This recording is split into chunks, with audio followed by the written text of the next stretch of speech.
ایک سیانے آدمی کے 4 بیٹے تھے۔ وہ چاہتا تھا کہ اس کے بیٹے ایک سبق سیکھ لیں کہ کسی بھی انسان کو پرکھنے میں جلد بازی کا مظاہرہ نہ کریں۔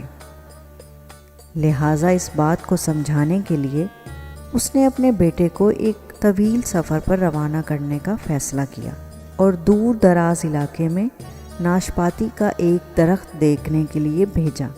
سب سے پہلے اس نے اپنے بڑے بیٹے کو سفر پر بھیجا کہ جاؤ اس درخت کو دیکھ کر آؤ۔ باری باری اس طرح سب کا سفر شروع ہوا۔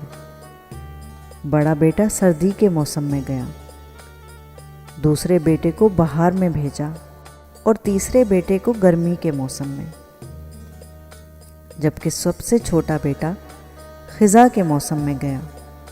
جب سب بیٹے اپنا اپنا سفر ختم کر کے واپس لوٹ آئے تو اس سیانے آدمی نے اپنے 4 بیٹوں کو ایک ساتھ طلب کیا اور سب سے ان کے سفر کی الگ الگ تفصیل کے بارے میں پوچھا۔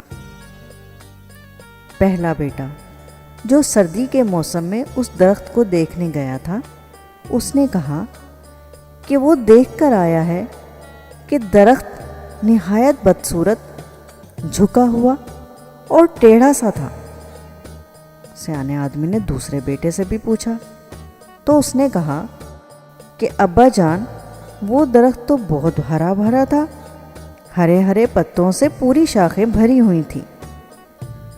جب تیسرے بیٹے سے سوال کیا تو تیسرے بیٹے نے ان دونوں سے اختلاف کیا کہ وہ درخت تو پھولوں سے بھرا ہوا تھا اور اس کی مہک دور دور تک آ رہی تھی، اور یہ کہ اس سے حسین منظر اس نے پہلے کبھی نہیں دیکھا تھا۔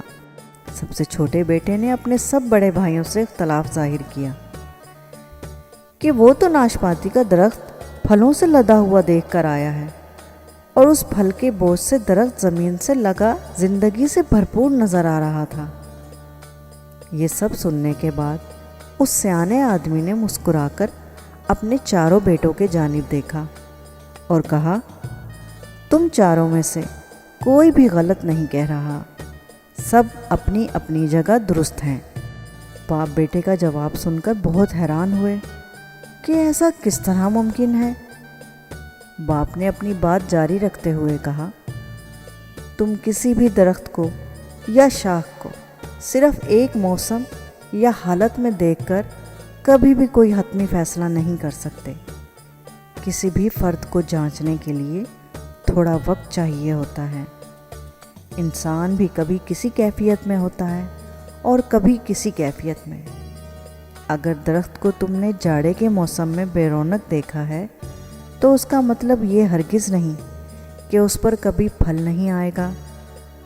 بالکل اسی طرح اگر کسی شخص کو تم لوگ غصے کی حالت میں دیکھ رہے ہو تو اس کا مطلب یہ ہرگز نہیں کہ وہ انسان برا ہے۔ کبھی بھی جلد بازی میں کوئی فیصلہ نہ کرو جب تک کہ اچھی طرح کسی کو جانچ نہ لو۔